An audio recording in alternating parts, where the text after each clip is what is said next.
ओम शांति। आज प्यारे मीठे बाबा की मुरली मंथन की डेट है 1 जुलाई 2025। तो फिर से जून का महीना भी खत्म हो गया। तो साल बीतने में देरी कहाँ लग रही है, लेकिन हमारे पुरुषार्थ में तो कुछ तेजी आ ही नहीं रही है।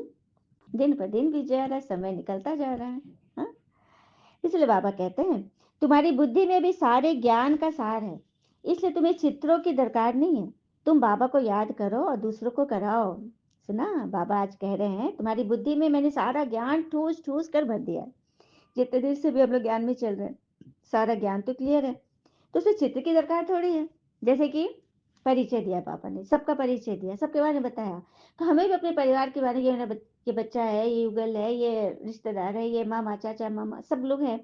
तो क्या उनका चित्र देखेंगे तभी हमको उनकी याद आएगी? नहीं ना, एक बार समझ गए कि वो है तो है। इसीलिए बाबा कह रहे हैं तुमको सब ज्ञान पता चल गया है, तो थोड़ी कि तुम लक्ष्मी नारायण का चित्र देखोगे तभी उनको याद करोगे। क्या मन ने बोला नारायण, और नारायण का चेहरा आ गया। चलिए नारायण पे एक सुंदर सी बात बताती हूँ। जब भी हम कहीं बाहर जाते हैं, हाँ, घर से निकलते हैं, चाहे ऑटो से जाए, गाड़ी से जाए, किसी भी रूप में जाए या पैदल जाए, तो मन में ये बोलते रहे। ये मंत्र है, भक्ति का मंत्र है, मुझे बहुत अच्छा लगा था, मैंने ये सुना। इसमें बाबा का भी नाम है। तो निकलना है तो कहना है कृष्णाय व वासुदेवाय, कृष्णाय व वासुदेवाय, हरे परमात्मने, प्रणत कलेश नाशाय, गोविंदा नमो नमः। अर्थात कृष्ण व वासुदेवाय के रूप में परमात्मा हमारे हर कलह कलेश को दूर करने वाले, चाहे हम रोड में जाए चाहे कहीं भी जाए, सब कुछ हमारा नष्ट हो जाएगा यदि हम ईश्वर का नाम जपे। सुना, मतलब भगवान के हाथ में सौंपना है, उनको सौंप देना है कि बाबा बस हम अब आपके राह पर चल पड़े, अब आपको हमारी संभाल करनी है। ठीक है। प्रश्न है, पिछाड़ी के समय तुम बच्चों की बुद्धि में कौन सा ज्ञान रहेगा? पिछाड़ी के समय तुम बच्चों की बुद्धि में कौन सा ज्ञान रहेगा? उत्तर, उस समय बुद्धि में यही रहेगा कि अभी हम जाते हैं वापस घर, फिर वहां से चक्र में आएंगे, धीरे धीरे सीढ़ी उतरेंगे, फिर बाबा आएंगे, चढ़ती कला में ले जाएंगे। अभी तुम जानते हो पहले हम सूर्यवंशी थे, फिर चंद्रवंशी बने, तो फिर चित्रों की तो दरकार ही नहीं है। सब कुछ जान गए, समझ गए। हाँ, मन ने सोचा स्वर्ग, स्वर्ग आ गया आंख के सामने, तो चित्र की तो दरकार ही नहीं है। तो ये बाबा कह रहे ओम शांति। बच्चे आत्माभिमानी होकर बैठे हो, 84 का चक्र तो बुद्धि में है, अर्थात अपने वैरायटी जन्मों का ज्ञान तो है ना तुम्हारे पास, विराट रूप का चित्र भी है ना, विराट रूप है ना, ब्राह्मण, उसके बाद देवता, फिर क्षत्रिय, वैश्य, शूद्र, ये पूरा विराट है। इसका ज्ञान भी तुम बच्चों में है कि कैसे कैसे हम 84 जन्म लेते हैं, पता है ना। अब तुमको पवित्र बनना है, पवित्र बन फिर नए सिर चक्र लगाएंगे। ये जो चक्र भी पूरा हुआ 84 का चक्र, फिर नए सिरे से फिर से लगाना है। यह है सार जो बुद्धि में रखना है। जैसे बाबा की बुद्धि में वर्ल्ड की हिस्ट्री ज्योग्राफी व 84 जन्मों का चक्र है ना, उनकी बुद्धि में है, वही तो मैं बताए हैं। तो ज्ञान मार्ग में तो सिर्फ बाबा कहते हैं मन मना भव। वैसे तुम्हारी बुद्धि में पहले हम सूर्यवंशी फिर चंद्रवंशी बनते हैं, चित्रों की दरकार नहीं, सिर्फ मनुष्य को समझाने के लिए चित्र बनाए गए हैं। ज्ञान मार्ग में तो सिर्फ बाबा कहते हैं मन मना भव, अपने मन को लुभाने वाले, मनाने वाले में लगा के रखो।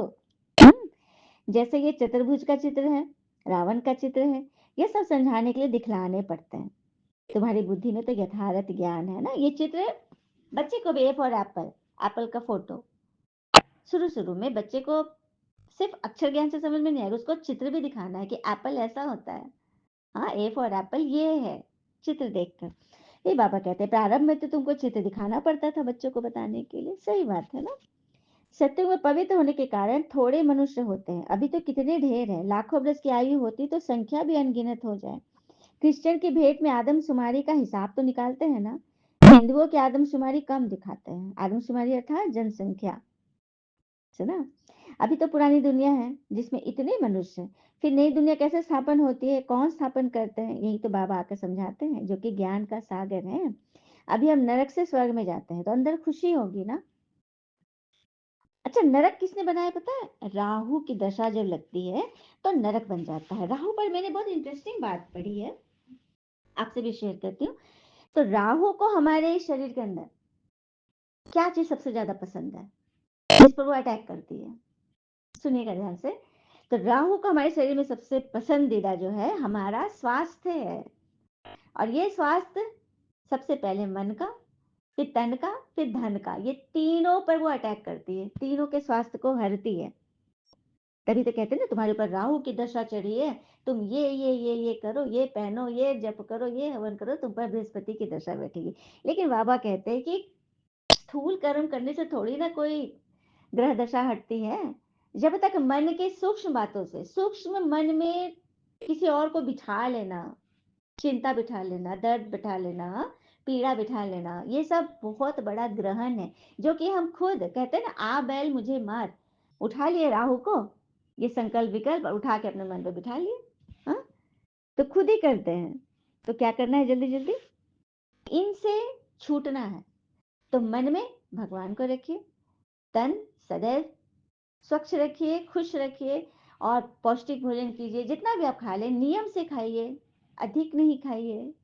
हाँ, सात्विक भोजन कीजिए। और धन धन को भी शुभ कर्मों में ही खर्च करें, जास्ती लोभ लालच नहीं। तो इससे राहु की दशा हट जाएगी और बृहस्पति की दशा चलेगी। बृहस्पति की दशा चढ़ाने के लिए तो भगवान हमें ये इतना बड़ा जो पोथी पत्री है, हाँ, कुंडली हमारी तो है, जो हमारे जन्म जन्म के भाग्य को बदल रही है। तो करना है ना, चलना है ना मुरली पर।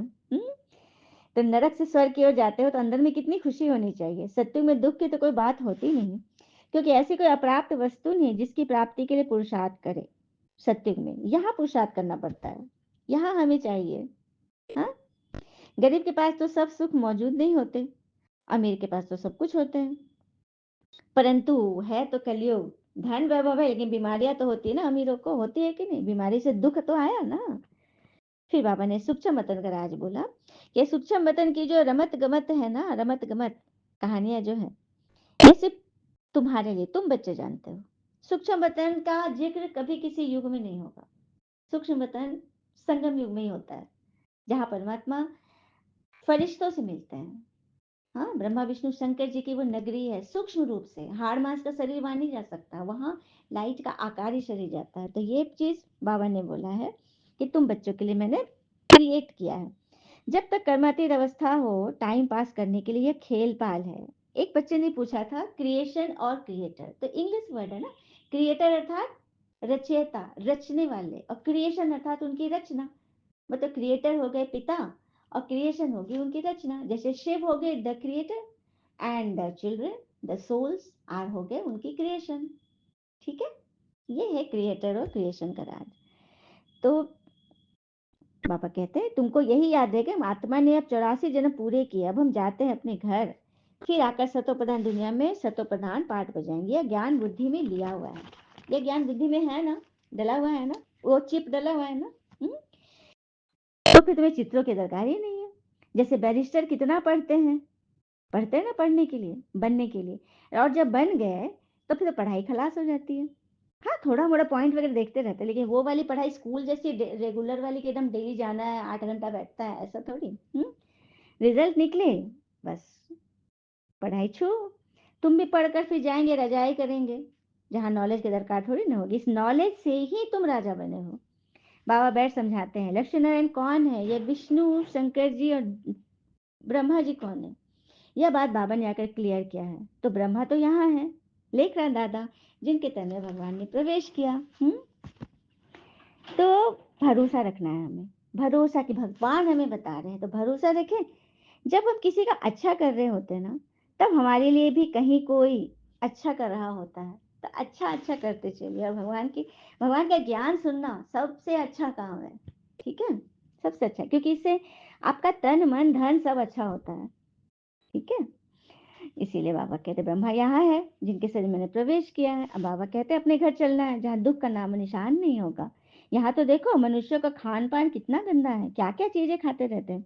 क्या देवताएं ऐसी गंदी चीजें खाते हैं? देवियों को भोग तो नहीं लगता ना गंदी चीजों का। हाँ, बलि आदि देते हैं, तो ये तो अर्थ का अनर्थ हो गया। बलि बाबा ने मांगा अपने अहंकार की बलि, लेकिन अहंकार तो दे नहीं सकता है। हाँ, सबका ईगो हर्ट होता है, मुझे क्यों नहीं ऐसे बोला, मुझे क्यों नहीं समझा, मुझे क्यों नहीं मान दिया। इसी पर तो पूरी दुनिया टिकी हुई है। सबका बुद्धि में बस यही कचरा भरा हुआ है कि मेरे मुझे मान मिले। अभिमन्यु सभी बने पड़े हैं, अभी अभी मान दो बस। यही बात है। तो उसकी बलि चाहिए बाबा को, लेकिन वो नहीं देते, तो निरीह पशु को बलि चढ़ा देते हैं। हाँ? तो अर्थ का अनर्थ है, तो पाप तो बढ़ता ही जा रहा है। तो तुम बच्चों को खुशी देनी चाहिए कि अभी हम इस गंदी दुनिया से छूट रहे हैं। हाँ, सबसे पहले मन में हम गंदी दुनिया भर लेते हैं, मन में संकल्प विकल्प इतने सारे भर लेते हैं ना, तो वो गंदी बन जाती है एकदम। क्या बोलेंगे, एकदम सबसे बेकार, जहाँ के भगवान रहेंगे ही नहीं, भगवान से योग ही नहीं लगे, और योग नहीं लगे तो फिर ब्राह्मण रहे ही नहीं, ब्राह्मण ही नहीं रहे, बच्चा तो बहुत दूर की बात है ना। इसके लिए बाबा कहते हैं कि सबको रास्ता बताओ, तो पहले पहले खुद को तो रास्ता बताओ कि क्या हम सही मार्ग पर चल रहे हैं। हाँ, बाबा की याद से निरोगी बनेगा, स्वर्ग के मालिक बन जाएंगे, स्वर्ग में है राजाई। बच्चों को अपनी उचित तकदीर बनाने के लिए बाबा श्रीमत देते हैं, मीठे बच्चे अपना सबको धनी के नाम पर सफल करो, किनकी दबी रहेगी धूल में, किनकी राजा खाए, सफल उनका हो जो ईश्वर अर्थ लगाए। कहते भी है ना, जिन लोगों को हर चीज में बुराई ढूंढने की आदत होती है, वो आपकी बुराई ही करेंगे, चाहे आप अच्छे हो या बुरे हो, कुछ भी हो, वो बुरा ही सोचेंगे। लेकिन आप शांत भाव से अपने कर्म करते रहिए, निंदा से मत घबराइए, चाहे पूरा कुटुंब ही निंदा करे, परवाह नहीं है, ठीक है, क्योंकि निंदा उन्हीं की होती है जो जिंदा होते हैं, बाकी मरने के बाद तो सब तारीफ ही करते हैं। निंदा करें, जितना निंदक बनेंगे उतना ही कलंकित होंगे, उतना ही ऊपर उठेंगे, क्योंकि ईश्वर अब साथ है तो फिर डरने की क्या ही बात है। तो उसके लिए रूहानी हॉस्पिटल खोलो, यूनिवर्सिटी खोलो, तो बहुतों का कल्याण हो जाएगा। धनी के नाम पर तुम खर्चते हो ना, जिसका फिर 21 जन्म के लिए तुमको रिटर्न मिलता है। तुम ईश्वर के नाम पे खर्चते हो, सेवा करते हो, तो तुमको उसका 21 जन्म फायदा मिलेगा। सुना, तुमको रिटर्न मिलता है, धनी के नाम पर सबका कल्याण करो तो 21 जन्मों का वर्षा मिलेगा। आइए एक छोटा सा प्रसंग सुनते हैं कि सुख दुख का क्या शाश्वत नियम है। तो घुप अंधेरी रात में एक व्यक्ति नदी में कूदकर आत्महत्या करने का विचार कर रहा था। एकदम अंधेरी रात थी, वर्षा के दिन थे, और नदी पूरे उफान पर थी, आकाश में बादल घिरे थे, और रह रह कर बिजली चमक रही थी। वह उस देश का बड़ा धनी व्यक्ति था, लेकिन अचानक हुए घाटे से उसकी सारी संपत्ति चली गई। उसके भाग्य का सूरज डूब गया, चारों ओर निराशा ही निराशा, भविष्य नजर नहीं आ रहा था। उसे कोई सूझता न था कि क्या करे। उसने स्वयं को समाप्त करने का विचार कर लिया था। नदी में कूदने के लिए जैसे ही चट्टान के छोर पर खड़ा होकर अंतिम बार ईश्वर का स्मरण करने लगा, तभी दो बुजुर्ग परंतु मजबूत बाहों ने उसे रोक लिया। बिजली की चमक में उसने देखा कि एक वृद्ध साधु उसे पकड़े हुए है। उस वृद्ध ने उससे निराशा का कारण पूछा, किनारे लाकर उसकी सारी कथा सुनी, फिर हंसकर बोला, तो तुम ये स्वीकार करते हो कि पहले तुम सुखी थे? सेठ बोला, हाँ, मेरे भाग्य का सूर्य पूरी तरह से चमक रहा था, सब और मान सम्मान संपदा थी, अब जीवन में सिवाय अंधकार और निराशा के कुछ भी शेष नहीं है। वृद्ध फिर हंसा और बोला, दिन के बाद रात्रि है और रात्रि के बाद दिन, जब दिन नहीं टिकता तो रात्रि भी कैसे टिकेगी? परिवर्तन तो प्रकृति का नियम है ना। हाँ, जब सुख नहीं टिका तो फिर दुख भी कैसे टिकेगा, कहाँ टिकेगा? तो ठीक से सुनो और समझ लो, जब तुम्हारे अच्छे दिन हमेशा के लिए नहीं रहे तो बुरे दिन भी नहीं रहेंगे। जो इस सत्य को जान लेता है वह सुख में सुखी नहीं होता और दुख में दुखी नहीं होता। कहते हैं ना, खुशी में एकदम उछलो नहीं और दुख में उबलो नहीं। उसका जीवन उस अडिग चट्टान की भांति हो जाता है जो वर्षा और धूप में समान ही रहता है। सुख और दुख को तो समभाव से लेना चाहिए। समझ लो कि उसने स्वयं को जान लिया। जिसने ऐसा समझा उसने स्वयं को जान लिया। बातें तो आएंगी ही, बातों का काम ही है आना, बातों के बादल से तो दुनिया बनी है। सुख दुख तो आते जाते रहते हैं, यही प्रकृति के नियम है।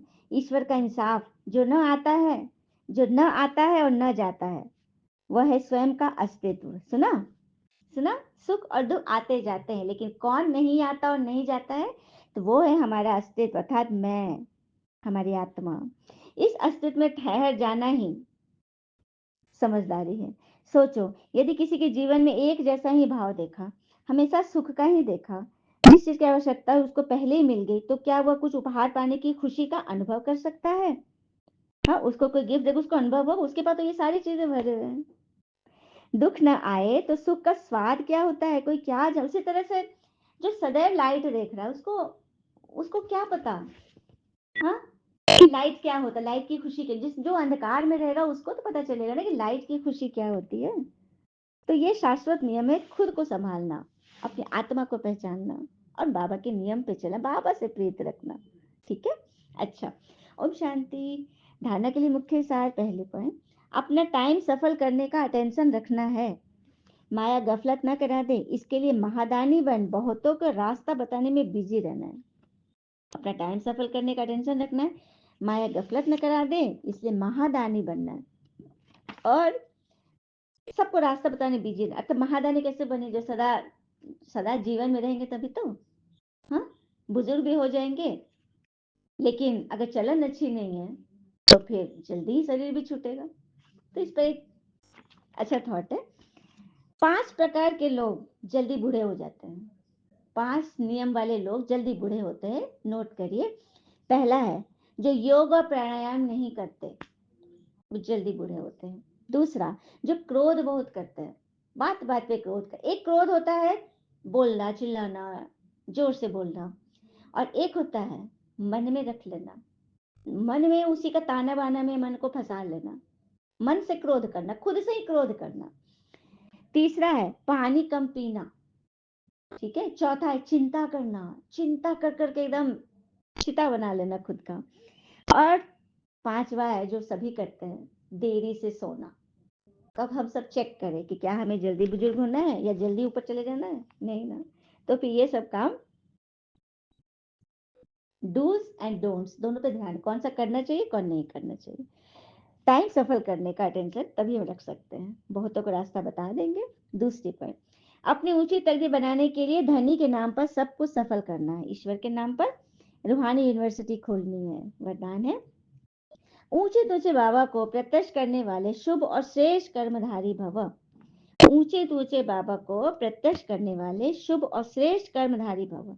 जैसे राइट हैंड से सदा शुभ और श्रेष्ठ कर्म करते हो ना, राइट हैंड से सब शुभ कार्य दाएं हाथ से करते हैं, ऐसे अब राइट हैंड बच्चे सदा शुभ व श्रेष्ठ कर्मधारी बनो। आपका हर कर्म ऊंचे से ऊंचा बाबा को प्रत्यक्ष करने वाला हो, क्योंकि कर्म ही संकल्प वह बोल को प्रत्यक्ष प्रमाण के रूप में स्पष्ट करने वाला होता है। कर्म को सभी देख सकते हैं, कर्म द्वारा अनुभव कर सकते हैं, इसलिए चाहे रूहानी दृष्टि द्वारा, चाहे अपनी खुशी के रूहानियत के चेहरे द्वारा बाबा को प्रत्यक्ष करो, यह भी तो कर्म है ना। हुँ?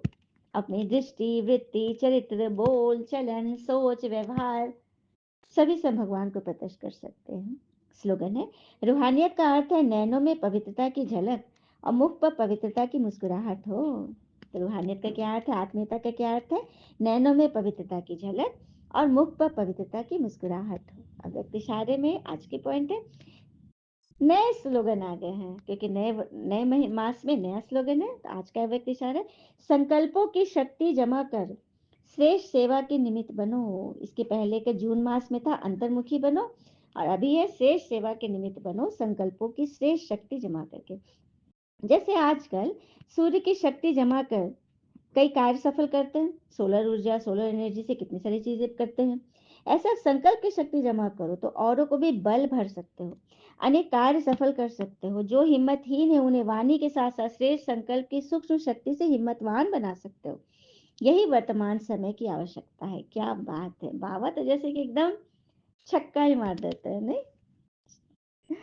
और एक बात बताना चाहूंगी कि लोग कहते हैं काला रंग अशुभ होता है, कहते हैं ना काला रंग हम पूजा पाठ में नहीं पहनते हैं वरना अशुभ है। पर स्कूल का तो ब्लैक बोर्ड कितनों की जिंदगी बदल देता है, भविष्य, है ना।